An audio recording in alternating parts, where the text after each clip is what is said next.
Panilla Saga has a pretty big roster of heroes. Sometimes it can be hard to sort through them all and find the best ones, so here's the top 5 heroes in Panilla Saga.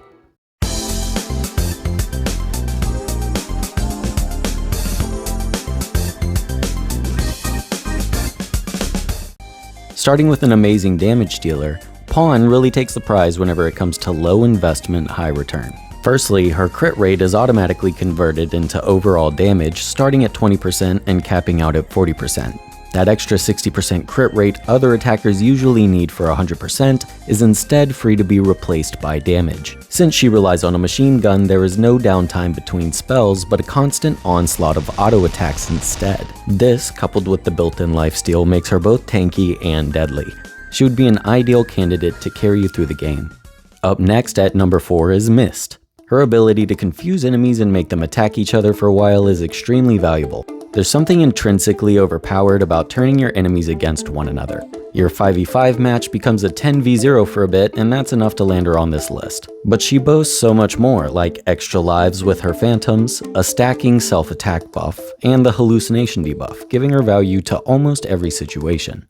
If you need crowd control, nukes, and defense, then look no further than Hawak. Starting with her meteor attack, if the enemy drops below 70% HP, then more and more meteors are spawned. Her dark presence makes her immune to physical damage 1/4 of the time, and for crowd control she straight up banishes an enemy from reality and petrifies 2 more. Truly an overpowered hero and worth the effort to obtain. If you need an overpowered hero that's easier to obtain, then Anastasia is perfect. Coming in at number 2 on the list, Anastasia ranked S on my recent tier list video for many reasons. Her already insane damage gets exponentially higher as her HP decreases, and tanks and healers aren't safe either as she increases their damage taken and reduces their healing.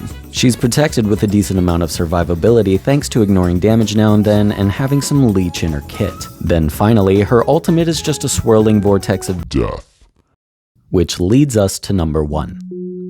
ColoCola is quite literally a covert ops strike force in disguise.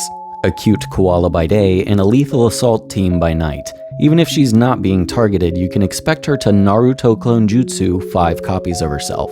These clones all have their own HP bars, so enemies waste their firepower on futile targets. Imagine an enemy firing a nuke directly at your team and it's intercepted by a group of koala girls. They're not even stationary. They actually move forward like a strike team whenever they need to close distance on an enemy.